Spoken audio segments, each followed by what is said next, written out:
জীবনে টাকাটাই কিন্তু সব। যে আসলে বলে যে টাকা দিয়ে সব কেনা যায় না, এটা মিথ্যা কথা। আপনি সুখে থাকতে চান, আপনার টাকা লাগবেই। আসসালামু আলাইকুম এভরিওয়ান, ওয়েলকাম জানাচ্ছি নতুন একটি ভিডিওতে। কেমন আছেন সবাই? দুনিয়াতে টাকা এমন একটা জিনিস যেটা না থাকলে আপনি কারো কাছে দামও পাবেন না। দেখবেন আপনার অগাধ টাকা আছে, সবাই আপনাকে সম্মান করবে। আত্মীয় স্বজনের মেলে গেলেও দেখবেন যে আপনার অন্যরকম একটা সম্মান। এমনকি জন্ম দিয়েছে সেই মাও দেখবেন যেই সন্তান সবচেয়ে বেশি টাকা ইনকাম করে তার জন্য এক্সট্রা কেয়ার করে। তার আদর, খাবার দাবার সবকিছুই দেখবেন একটা এক্সট্রা কেয়ার থাকবে। এটা আসলে মানুষের দোষ না, আর দোষের কিছু না, এটা আসলে টাকার দোষ।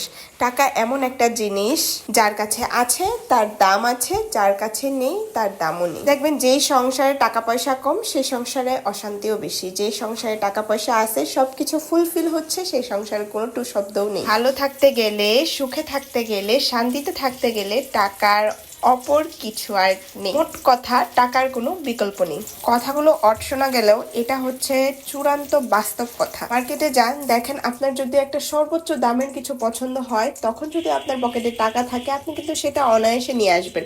আর যদি আপনার মিনিমাম টাকা থাকে, বাজেট থাকে, তখন চিন্তা করবেন এটাকে আমি নেব না নেব না। আর যদি আপনি একবারে টাকা ছাড়া মানুষ হন, আপনার কোনো কিছু কেনার অ্যাবিলিটি না থাকেন, তাহলে কিন্তু ওইটা দেখেই চলে আসতে হবে। ওইটা কেনা তো দূরের কথা, ওইটার জন্য আপনি স্বপ্ন দেখতেও পারবেন না।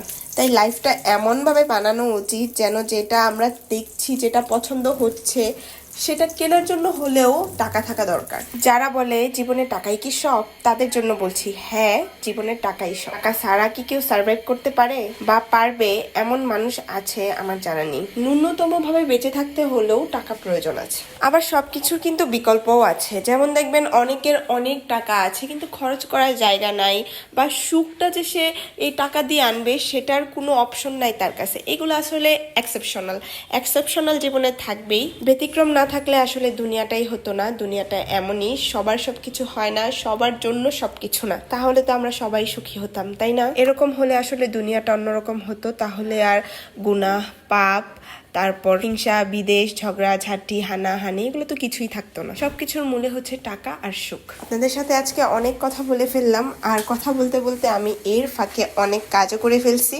আমার হাজবেন্ডের খুব পছন্দের হাঁসের মাংস রান্না করে দিছি। এই শীতের সিজনে এটাই আমাদের ফার্স্ট হাঁস রান্না করা। প্রায় অনেকদিন পর বাসায় হাঁস রান্না হয়েছে। আর মিষ্টির দোকানে গিয়ে বাবুর জন্য আজকে মিষ্টি নিয়ে আসছি। আমাদের ময়মনসিংহের মিষ্টি মাশাআল্লাহ আলহামদুলিল্লাহ এত মজা, আমি কোথাও এত মজার মিষ্টি পাই নাই। ফ্রেশ মিষ্টি যদি আপনাদের খাওয়াতে পারতাম তাহলে বুঝতেন ময়মনসিংহের মিষ্টি কত মজা।